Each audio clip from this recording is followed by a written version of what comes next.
Hi friends, after completing the theory of chapter number 12, let's start with the numericals. सबसे पहले exercise में चलते हैं ना. एक्सरसाइज का 12.3, 12.1 and 12.2 we have discussed in the previous theory lecture. अब चलते हैं 12.3 में. What is the shortest wavelength present in the partial series of spectral lines. Partial series की बात की है तो पार्शियल सीरीज के लिए m की वैल्यू क्या आएगी. तो पहले for partial series value of m is Lyman-Balmer partial यानी m equal to 3. फिर बोला है we want the shortest wavelength. Now we know that delta E is equal to hf or hc upon lambda. So for lambda to be shortest, delta E should be maximum. Delta E को maximum होने के लिए maximum transition के लिए therefore n की value क्या आएगी 3 से मैक्सिमम ट्रांजिशन इंफिनिटी. तो n को इंफिनिटी लेना पड़ेगा. ओके, अब हमें फाइंड करना है वेवलेंथ.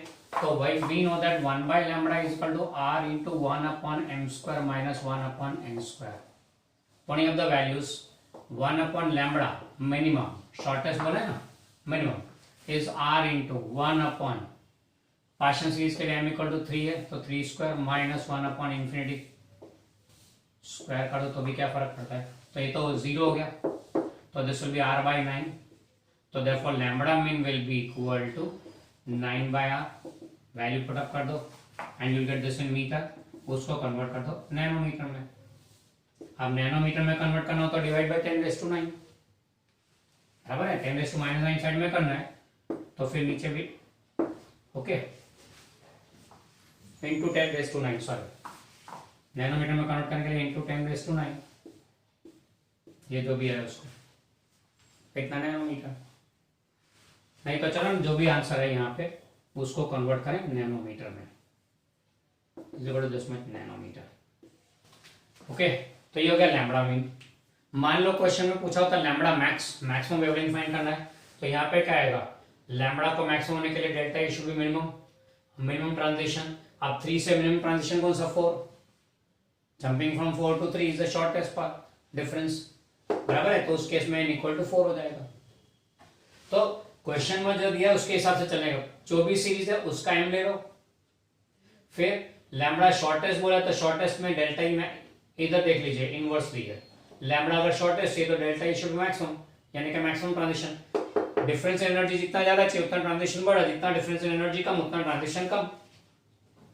तो डेल्टा ई मैक्सिमम देखो मैक्सिमम ट्रांजिशन तो 3 से मैक्सिमम दूर कौन है infinity and you get the answer lambda में. अगर यहाँ पे मैक्स पूछा होता लार्जेस्ट पूछा होता तो यहाँ पे मैक्स को मिनिमम आ जाता. उसके लिए यहाँ पे मिनिमम आ जाता एंड यहाँ पे n इक्वल टू 4 के बाद मिनिमम कौन सा होता 3 के बाद मिनिमम कौन सा होता 4. Jumping from 4 to 3 is the shortest jump the shortest transition. And फिर यहाँ पे lambda max 3 square minus 1 upon 4 square. Clear. तो ये इतना चेंज आता अगर क्वेश्चन में इतना चेंज होता तो. क्लियर. ये हो गया 12.3. फिर चलते हैं 12.4 की तरफ. 12.4 में बोला है difference of 2.3 electron volt separates two energy levels in an atom. What is the frequency of radiation emitted when the atom makes a transition from upper level to lower level?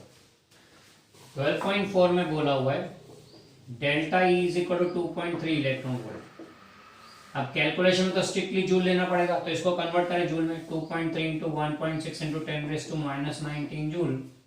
अब बोला फ्रीक्वेंसी ढूंढो ना. Delta E का formula HF तो मिल जाएगा delta E upon H. Delta E is equal to HF तो therefore F will be equal to delta E upon H. इतना simple सा है this much also. ओके, ये हो गया 12.4. देख लो. चलो फिर चलते हैं आगे 12.5 की तरफ.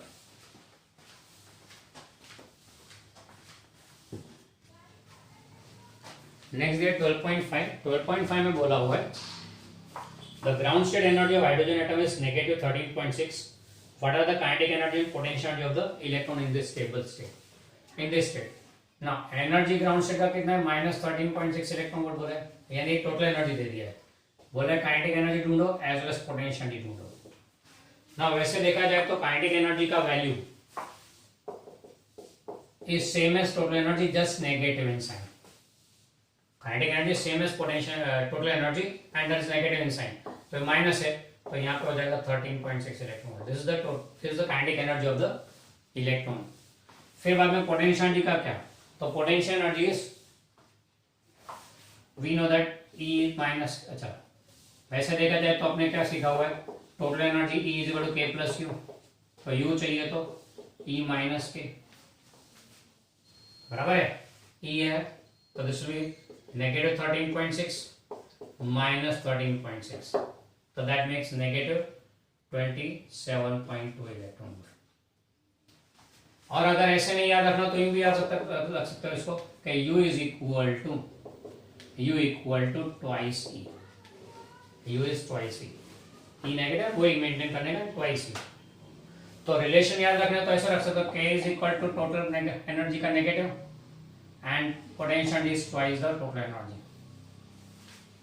ओके, ये रिलेशन भी आप शॉर्ट फॉर्म में याद रख सकते हो। फिर चलते हैं नेक्स्ट एक्सरसाइज का 12.6 ना। 12.6 में बोला हुआ है कि a hydrogen atom initially at ground state absorbs a photon which excites it to n equal to 4 level. Determine the wavelength and frequency of the absorbed photon. Now, photon absorb करके first orbit से fourth orbit में गया, तो क्या frequency या wavelength होगा इस photon का। ट्रांजिशन हुआ है, चलो लोअर स्टेट कौन सा है, 1 ग्राउंड स्टेट से फोर्थ स्टेट।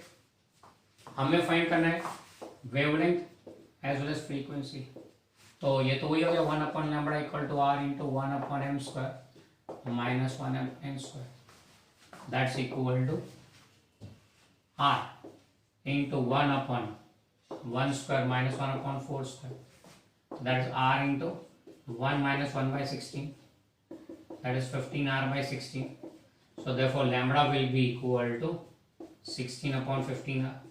वैल्यू पुटअप करो, मीटर में आएगा उसे कन्वर्ट कर दो मीटर में। वेवलेंथ आ गया, फिर फ्रीक्वेंसी चाहिए तो c equal to f lambda, तो lambda will sorry f will be equal to c by lambda, finish. इतना हर्ट्ज आ जाएगा। खास ध्यान रखें जब कैलकुलेशन करें तब लैम्बडा मीटर वाला यूज करना है। Calculations to be strictly done in SI system, no converted units, only SI system में मीटर किलोग्राम सेकंड में चलना है। ओके, तो यहाँ पे लैम्बडा की वैल्यू मीटर में रख लो, सॉल्व कर दो क्योंकि ऊपर c मीटर पर सेकंड में होगा 3 इंटू 10⁸। ओके, तो ये हो गया 12.6, क्लियर। तो ये हो गया frequency and wavelength of the photon absorb which makes the electron to excite from 1 to 4। आप बोलोगे ये तो हायर ऑर्बिट से लोअर ऑर्बिट पे ट्रांजिट करता है उसका है, हाँ तो फोर्थ ऑर्बिट से फर्स्ट ऑर्बिट पे जाए तो जो रेडिएशन एमिट करेगा उसका वेवलेंथ आ गया।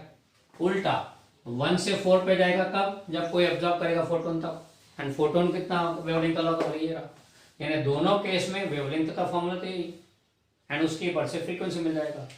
डायरेक्टली फ्रीक्वेंसी ढूंढने की कोशिश ना करें क्योंकि फिर कंफ्यूज हो जाएगा, इसलिए बेटर है कि पहले लैम्बडा ढूंढो फिर गो फॉर फ्रीक्वेंसी।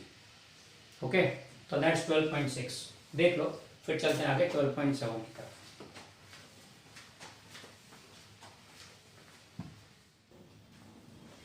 नेक्स्ट चलते हैं एक्सरसाइज का 12.7। एक्सरसाइज का 12.7 में बोला हुआ है using Bohr's model calculate the speed of electron in a hydrogen atom in n equal to 1, 2 and 3 levels, calculate the orbital period in each of this levels. यानी कि n equal to first orbit, उसमें speed कितनी electron की, periodic time कितना, n equal to 2 में second orbit में speed and periodic time, third orbit में speed and periodic time. Repetitive game है और कुछ नहीं, पहले हम लोग फॉर्मूला देख लेते क्या आएगा। तो according to Bohr's atom model mvr equal to nh upon 2 हमें v चाहिए ना, बराबर है, r नहीं है हमारे पास में, तो फिर हम क्या करेंगे यहाँ पे, therefore v will be equal to nh upon 2 into mr। अब just we'll put the value of r यहाँ पे, let's put the formula for r and what you get is nh upon 2 m, r is n square h square epsilon 0 upon pi z e square, ये r का formula डाल दिया। Simplify करते हैं, पाई पाई cancel, एक N गया, एक h गया, what remains is z e square m, m भी गया, चलो z e square upon twice n h epsilon zero. Hydrogen atom है, as hydrogen atom therefore z is equal to 1, hydrogen atom है इसलिए z equal to 1, तो therefore v will be equal to e square upon 2nh epsilon 0, बराबर है, ये v का formula आ गया, clear. Also v equal to r omega, that's r into 2 pi by t, तो t will be equal to 2 pi upon rv, sorry गड़बड़, t equal to 2 pi r upon v, r का formula डाल दो, t का formula मिल जाएगा, putting the formula for r will get the formula for t also.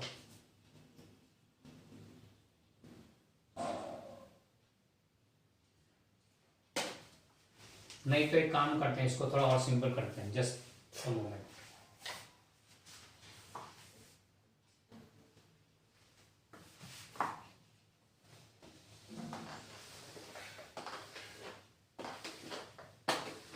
Let's make it a little bit simple.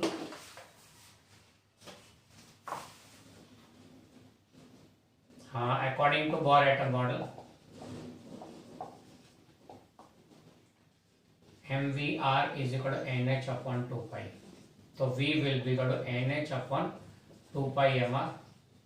Also, V equal to R omega, that's equal to R into 2 pi by T.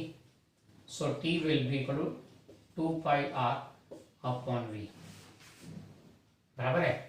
अब r भी ढूंढ लेंगे, काम कर लेंगे साथ साथ में। चलो हर एक पहले फॉर n इक्वल टू 1 लेते हैं, n equal to 1, r1 is equal to, we know very well it is r1 for hydrogen atom, for hydrogen atom we know that r1 first orbit में रेडियस 5.3 into 10⁻11 मीटर है, बराबर है। r1 is 5.3 into 10⁻11 metre, तो therefore v1 will be equal to क्या आएगा, nh upon n equal to 1 लेना है, 2 pi m r1, n equal to 1 ले लिया, आ जाएगा this much metre per second. फिर and t1 will be equal to 2 pi r1 upon v1, put up the values, this much second, r1 है, v1 है, रख दो यहाँ, खत्म। ओके, फिर for n equal to 2, now we know that r proportional to n square है, तो therefore r2 will be equal to 4 times r1, बराबर है, तो that will be 4 times this. फिर बाद में वही v2 is equal to h upon 2 pi m r2 metre per second, T2 equal to 2 pi r2 upon v2, put up the values, this much second, sorry. And for n equal to 3, same thing to be repeated, for n equal to क्या लोगे, r3 will be equal to 9 times r1, n square है ना, okay. Basic value तुम्हें मालूम है कि first orbit में hydrogen की रेडियस कितनी है, radius of orbit, orbital radius for hydrogen atom in ground state is 5.3 into 10⁻11, वही लेके चलते हैं फिर आगे। That way also you can do very easily, नहीं तो आगे तो मैंने इसके पहले फॉर्मूला बताया कैसे करना है, तो फॉर्मूला पर से भी हो सकता है, ओके। सो दैट्स रिगार्डिंग 12.7, तो डिफरेंट ऑल्टरनेट वेज है, just you have to juggle with the formula, that's all, okay. देख लो, नोट करना हो तो इसे नोट कर लो, फिर चलते हैं 12.8 की तरफ।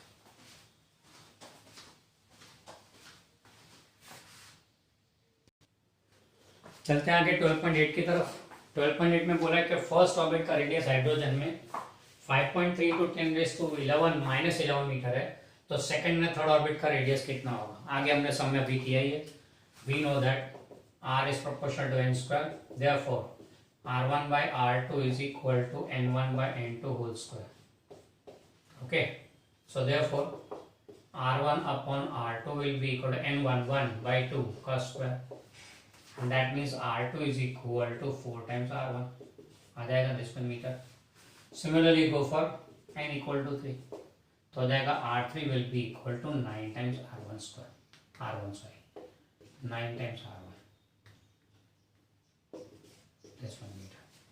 ओके ये हो गया 12.8. फिर 12.10 ले लेते हैं, अभी छोटा सा समय साथ में हो जाएगा. In accordance with Bohr's model, find the quantum number that characterizes the Earth's revolution around Sun in an orbit of radius 1.5 into 10 raised to 11 meter with orbital speed of 3 into 10 raised to 4 meter per second. Mass of Earth is 6 into 10 raised to 24 kg.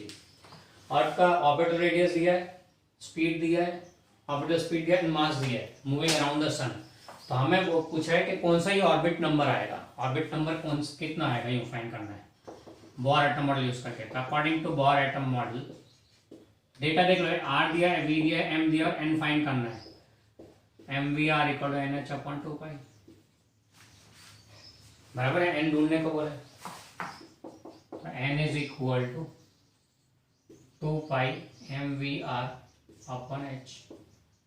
सारी values है, M दिया है, V दिया है, R दिया है, N H तो we know very well. तो this is the orbit number. Okay ये 12.10 हो गया. देखो फिर चलते हैं 12.9 की तरफ.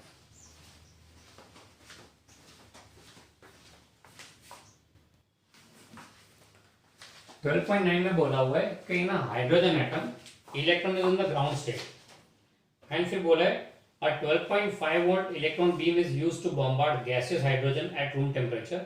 What series of wavelengths will be emitted? यानी 12.5 electron volt energy supply bombard किया हाइड्रोजन पे in the ground state. Hydrogen में ग्राउंड स्टेट पे इलेक्ट्रॉन मतलब क्या हुआ कि एनर्जी उसकी -13.6 in ground state of hydrogen atom. Energy कितना होता है, E is equal to -13.6 electron volt. Now on giving 12.5 electron volt energy, new energy will be E dash will be equal to E plus delta E, that is -13.6 plus 12.5 and that will make -1.1 electron volt. इतनी energy हो गई. अब इतनी energy हो गई तो कौन सा ऑर्बिट में आ गया, याद करें ground state -13.6 n equal to 1 पे, फिर n इक्वल टू 2 पे एनर्जी इसका फोर्थ पार्ट यानी -3.4 इलेक्ट्रॉन वोल्ट, फिर n इक्वल टू 3 पे इसका नाइन्थ पार्ट यानी इट कम्स -1.5 इलेक्ट्रॉन वोल्ट. तो ये देखो तो यहां नजदीक में आ गया. 10 इलेक्ट्रॉन ट्रांजिट्स टू और एक्साइट्स टू, ट्रांजिट तो नहीं बोलेंगे, excites to, electron excites to on gaining this much energy excites to third orbit. बराबर थर्ड ऑर्बिट पे एक्साइट हो गया. नहीं इलेक्ट्रॉन यहां था ग्राउंड स्टेट में, थर्ड ऑर्बिट पे आ गए, एक्साइट हो गए. अब in order to come back to its original form the electron has to radiate energy, अपनी एनर्जी इसको वापस यहां ना हो तो एनर्जी रेडिएट करनी पड़ेगी. एनर्जी रेडिएट करेगा तो वेवलेंथ एमिट करेगा. बराबर है. तो हमें बोले कौन से सीरीज के वेवलेंथ्स आएंगे, तो इधर दो पॉसिबल होंगे. देखो यहाँ पे पॉसिबिलिटी क्या होगी, from coming back to from 3 to 1, thus to return to ground state, thus to return to ground state. Possible transitions क्या आएंगे, पॉसिबल ट्रांजिशंस एक तो सीधा थर्ड से ग्राउंड स्टेट पे आ जाए यानी कि 3 to 1 एक पॉसिबिलिटी. दूसरा ये हो सकता है 3 to 2 आवे और 2 से फिर 1 पे आवे. पहला ये, दूसरा ये, तीसरा. तो it be 3 to 2 and then 2 to 1 and then 2 to 1. ये तीन ट्रांजिशन पॉसिबल हो गए एंड तीनों के करस्पॉन्डिंग हमें वेवलेंथ्स ढूंढने हैं. तीनों के करस्पॉन्डिंग वेवलेंथ्स ढूंढने हैं. वैसे देखा जाए तो जंपिंग टू 1 यानी लाइमन सीरीज हो गया एंड जंपिंग टू 2 यानी बार्मर सीरीज हो गया. बराबर है. जंपिंग टू 1 यानी लाइमन सीरीज हो गया, जंपिंग टू 2 यानी बार्मर सीरीज हो गया. एंड वेवलेंथ ढूंढने formula 1/λ equal to r into 1/m² minus 1/n².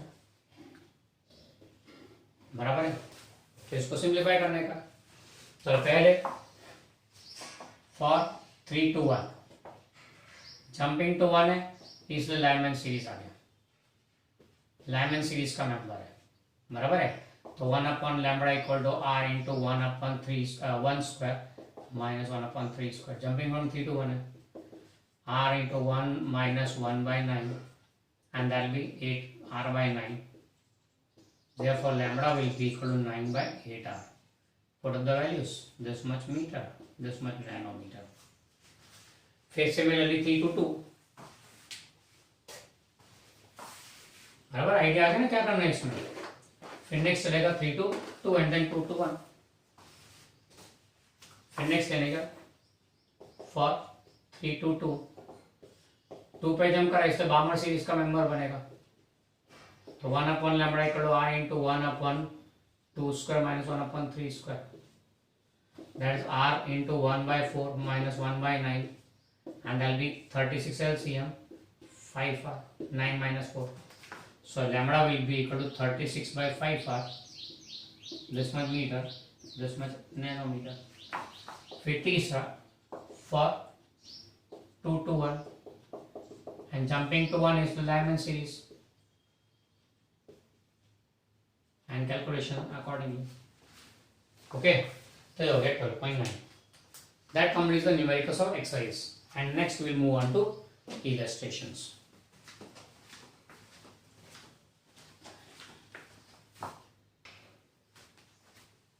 Next चलते हैं इलस्ट्रेशन 12.3 की तरफ। इलस्ट्रेशन 12.3 में ऐसा बोला है, it is found experimentally that 13.6 electron volt energy is required to separate a hydrogen atom into a proton and an electron. Compute the orbital radius and velocity of electron in the hydrogen atom. अब यहाँ पे हमको दिया हुआ है कि energy of electron is energy required to separate proton and electron is this much. तो corresponding orbital radius and speed find करना है।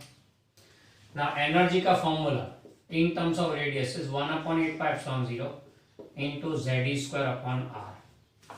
Now as hydrogen atom, for hydrogen atom Z is equal to 1, तो ये तो 1 हो गया, तो 1/8π0 into E square upon R. Put up, if R find करना है तो R will be equal to 1/8π0 into E square upon E. Okay ये रेडियस का फॉर्मूला आ जाएगा, ऑर्बिटल रेडियस आ जाएगा। एंड फिर स्पीड के लिए, तो स्पीड के लिए क्या करेंगे, according to Bohr atom model electron की ऑर्बिटल स्पीड चाहिए, तो अब according to Bohr atom model mvr is equal to nh upon 2π, तो v will be equal to nh upon 2π mr। n की वैल्यू 1 लेनी है, हाइड्रोजन में तो एक ही ऑर्बिट होता है, m mass of electron, r radius है यहाँ पर, मिल जाएगा 10 मीटर पर सेकेंड। ये हो गया स्पीड का फॉर्मूला, बराबर है। ये हो गया इलस्ट्रेशन 12.3। फिर चलते हैं इलस्ट्रेशन 12.4 की तरफ। 12.4 में दिया हुआ है क्वेश्चन में, according to classical electronic theory calculate the initial frequency of light emitted by electron revolving in around a proton in a hydrogen atom. यानी यहाँ पे बोला है कि वेलोसिटी ढूंढो, सॉरी फ्रीक्वेंसी ढूंढो, फ्रीक्वेंसी ढूंढना है यहाँ पे इलेक्ट्रॉन का, and you are given data में स्पीड दिया हुआ है। इलस्ट्रेशन 12.4 में स्पीड ऑफ इलेक्ट्रॉन दिया है, कितना दिया स्पीड, इट्स गिवन। हाइड्रोजन में तो खाली एक ही ऑर्बिट होता है, 10 इक्वल टू 1, स्पीड दिया 2.19 into 10⁻⁶ metre per second, and radius orbit 5.3 into 10⁻⁻11 metre, तो पता ही है हमें। तो फिर बोले कि फ्रीक्वेंसी ढूंढो, now v equal to r omega and that is r into 2πf, so therefore f will be equal to v upon 2πr। Okay, ये हो गया सब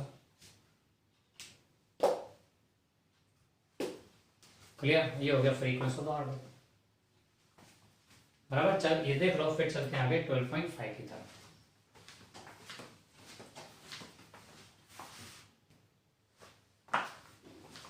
next will go for illustration number 12.5। 12.5 में बोला हुआ है कि satellite, a 10 kg satellite circles Earth once every 2 hours in an orbit having a radius of 8,000 km. Assuming the Bohr's angular momentum postulate applies to satellites just as it does to an electron in the hydrogen atom, find the quantum number of the orbit of the satellite. Illustration में हमने exercise के सम में हमने अर्थ का quantum number ढूंढा था, earth moving around sun का. Same to same यहाँ क्रिएट किया सैटेलाइट मूविंग अराउंड अर्थ का. तो मेथड वही का वही रहेगा. According to Bohr atom model MVR is equal to NH upon 2 pi. बराबर है. But V equal to R omega and that is R into 2 pi by T. बराबर. तो therefore M into R into 2 pi by T into R is equal to NH upon 2 पाई. यानी हमने क्या कर दिया, IM R और T के terms में लिया सारी चीजें. n फाइंड करना तो n will be equal to, ये 2 पाई इधर आएगा तो 4 pi square mr square upon h. Put up the values, get the answer, this much orbit number. तो ये क्वांटम नंबर आएगा इस केस में for satellite moving around earth. Clear. देख लो. फिर चलते हैं इलस्ट्रेशन 12.6 की तरफ.